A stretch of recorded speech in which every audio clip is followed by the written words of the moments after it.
everyone, welcome back to this channel. Hope you all guys are doing well in your life. So today's video is more important for all those students who are going to appear in the UPSC prelims 2025. तो आपने बहुत सारी चीज़ें सुनी होंगी, बहुत सारी चीज़ें देखी होंगी कि प्रीलिम्स में कौन सी चीज़ें हैं जो हमें अवॉइड करनी चाहिए बेसिकली एग्ज़ाम प्रिपरेशन से पहले, एग्ज़ाम प्रिपरेशन के दौरान। तो आज मैं उन सारी चीज़ों को कंसोलिडेट करके आपको मैं बताना चाहूँगी कि ऐसी कौन सी चीज़ें हैं जो हमें बिफोर प्रीलिम्स ध्यान रखनी है और कौन सी चीज़ें हैं जो हमें ड्यूरिंग प्रीलिम्स ध्यान रखनी है, राइट। तो let's get started. So first thing first, we have to stick to the static portion, right. तो बहुत सारी एस्पिरेंट और बहुत सारे स्टूडेंट्स की ये टेंडेंसी होती है कि बहुत सारे बुक्स, बहुत सारे रिसोर्सेज के पीछे वो भागते हैं। In fact current affairs, monthly magazines, numerous books.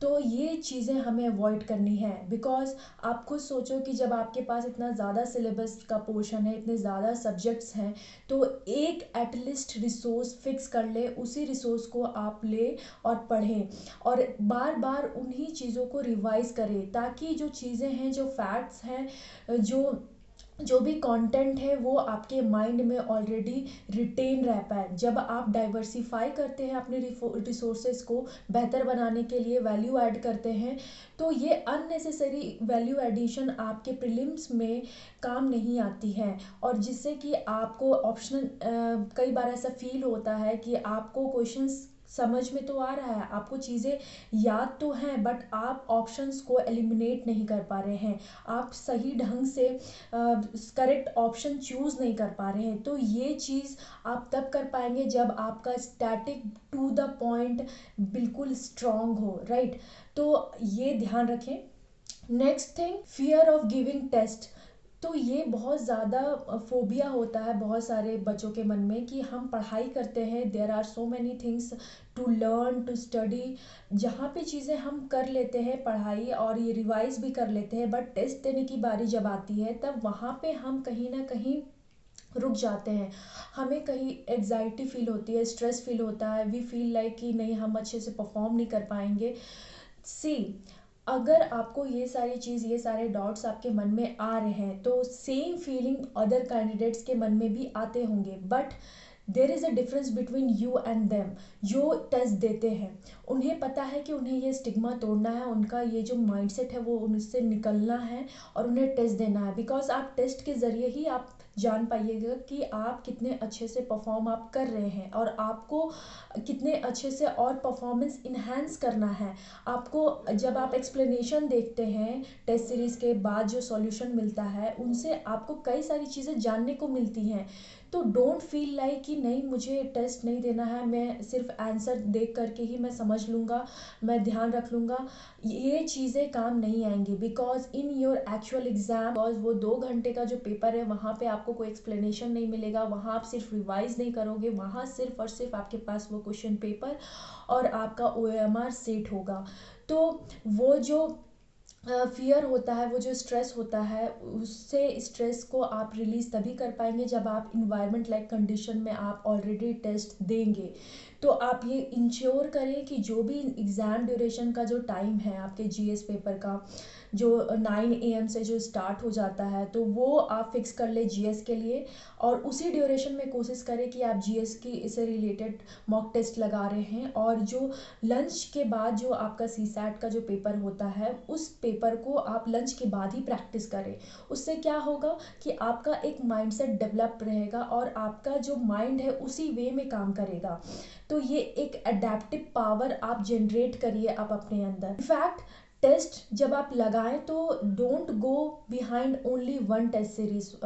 जो भी कोचिंग का आप लिए हो, आप कोशिश करें कि आप मार्केट से डिफरेंट कोचिंग सेंटर्स का टेस्ट सीरीज़ आप बाई करें। इनफैक्ट बहुत सारी चीज़ें आपको ऑनलाइन टेलीग्राम में भी अवेलेबल होती है, उन्हें आप प्रैक्टिस करें। उनसे क्या होगा, एक डाइवर्सिफिकेशन आएगा। डाइवर्सिफिकेशन के लिए मैं इसलिए बोल रही हूँ क्योंकि उस डाइवर्सिफिकेशन के ज़रिए आप जो आपका जो एलिमिनेशन है ऑप्शंस का, वो आपका बेहतर होगा। क्योंकि क्या होता है, जब हम एक ही कोचिंग इंस्टीट्यूट का टेस्ट सीरीज़ लगाते रहते हैं तो ऑप्शंस प्रिडिक्ट करना आसान हो जाते हैं, हमें पता होता है ऑलरेडी किस टाइप के क्वेश्चंस आ रहे हैं, तो उस टाइप्स से रिलेट ना करें। तो उस टाइप से हट करके डिफरेंट स्टाइल आप अडॉप्ट करें, डिफरेंट टेस्ट सीरीज़ को आप लें, ताकि आपकी जो प्रीलिम्स की कैपेबिलिटी है ऑप्शंस समझने में और क्वेश्चन समझने में, वो बेहतर हो पाए। तो यूपीएससी की जर्नी में सेल्फ डिसिप्लिन और कंसिस्टेंसी का रोल बहुत बड़ा है।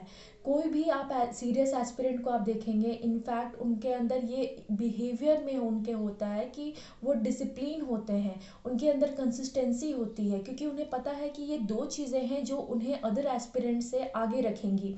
तो आप अपने प्रीलिम्स के जो भी एग्ज़ाम डेट नियर बाई आती है, तो वहाँ पे भी आप बिल्कुल डिसिप्लिन रहें, उसी कंसिस्टेंसी के साथ अपने टेस्ट पेपर लगाते रहें, प्रैक्टिस करते रहें, इवैल्यूएट करते रहें। ऐसा ना करें कि आप टेस्ट टेस्ट टेस्ट सिर्फ दे रहे हैं और इवैल्यूएट नहीं कर रहे हैं। बिकॉज क्या होता है, जब आप टेस्ट देते हैं और उसका इवैल्यूएशन नहीं देखते हैं, तो कई बार आपके जो ऑप्शंस के एक्सप्लेनेशन दिए होते हैं उनसे रिलेटेड क्वेश्चंस आ जाते हैं एग्जाम्स में।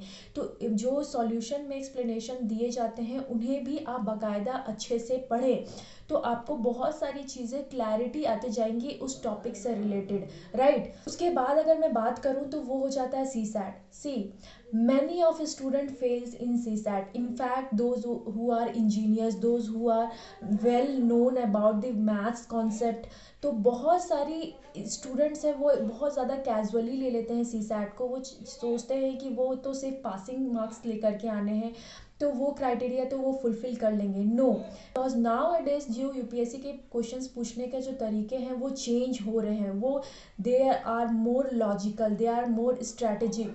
तो आप वो तभी कर पाएंगे जब आपके पास वो प्रैक्टिस होंगी। वो प्रैक्टिस तभी आएंगी जब आप सारे जो भी सी सैट में टॉपिक्स दिए गए हैं, जो रिपीटेड पूछे जाते हैं, वो टॉपिक्स को आप बार बार रिपीट कर रहे हैं और क्वेश्चंस उनसे रिलेटेड प्रैक्टिस कर रहे हैं। तो मेक श्योर कि सी सैट को आप लाइटली ना लें।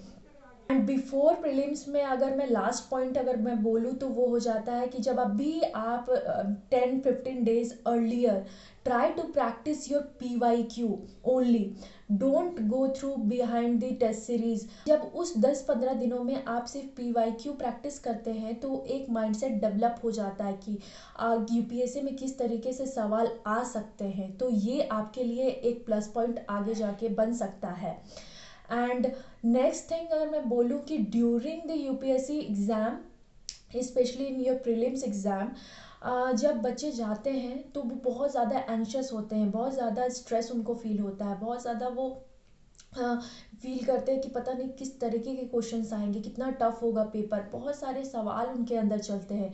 But listen, try to calm yourself, try to be compose yourself, because उस टाइम ड्यूरेशन में आपका कामनेस, आपकी कंपोजनेस ही काम आएंगी। अगर आपके इनिशियल में वो 10 क्वेश्चंस नहीं आ रहे हैं आपके पढ़ने के बावजूद, तो try to skip that question and move to the next, because एक टाइम रोल, एक टाइम फ्रेम बहुत ज़्यादा काम करता है। अगर क्योंकि वो 10 क्वेश्चन अगर आपके लिए टफ है और आपने बहुत अच्छे से तैयारी की है, तो बिलीव मी नेक्स्ट जो भी एस्पिरेंट्स हैं उनके लिए भी वो टफ होगा।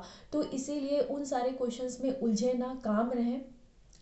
नेक्स्ट थिंग अगर मैं बात करूँगी तो इसी से रिलेटेड है कि अडेप्टेबिलिटी। जब आपने क्वेश्चंस एक बारी गो थ्रू कर लिया, आपने शॉर्ट लिस्ट कर लिया कि you are more confident for the 30 to 35 questions, right. तो उन क्वेश्चंस को सबसे पहले आप इंश्योर करें कि उनको इंसर्कल करें। आफ्टर दैट जिन भी क्वेश्चंस में आपको 50-50 का नॉलेज है, जहाँ पे आप कुछ सर्टेन ऑप्शंस आप एलिमिनेट कर पा रहे हैं, तो वहाँ पे कोशिश करें कि कुछ और टाइम लगा करके आप उन क्वेश्चंस को सॉल्व कर पाएँ। क्योंकि सी बहुत सारे स्टूडेंट को ये फील होता है कि अगर उनके पास 100 क्वेश्चन है तो 100 में उनको 80 आना चाहिए। अगर वो नहीं ला रहे हैं, वो 80 क्वेश्चंस को वो सॉल्व नहीं कर पा रहे हैं, तो वो कॉन्फिडेंट नहीं है कि वो उनका पेपर क्लियर होगा। But let me tell you, जो भी बैठे हैं अपने एग्ज़ाम देने के लिए, उन्हें पता होता है कि वो 30 to 40 क्वेश्चन ही है जिसमें वो कॉन्फिडेंट होकर के अपने ऑप्शंस को मार्क कर पाएंगे। बाकी उन्हें एलिमिनेशन के थ्रू, लॉजिकल रीजनिंग के थ्रू उन्हें एलिमिनेट करना है और एक करेक्ट ऑप्शन लेकर के आना है। तो ये जो फियर है वो अपने मन से हटा दीजिए, ताकि आप अपने प्रीलिम्स का पेपर बेहतर ढंग से कर पाएँ। तो यही थी कुछ चीज़ें जो आपको अपने प्रीलिम्स के पहले और प्रीलिम्स के एग्ज़ाम के दौरान आपको ध्यान रखना है। मेक श्योर करें कि ये चीज़ें फॉलो करें, बिकॉज़ ये बहुत छोटी छोटी चीज़ें हैं जो हम अवॉइड तो कर देते हैं, but later on we regret on that कि हम काश वो चीज़ें फॉलो कर लिए होते। तो इन चीज़ों का फॉलो करना आपके लिए ज़रूरी है if you really want to clear the your UPSC prelims 2025, right? So hope you all guys like this content, and if you really like it, do subscribe to my channel and share with your friends and family.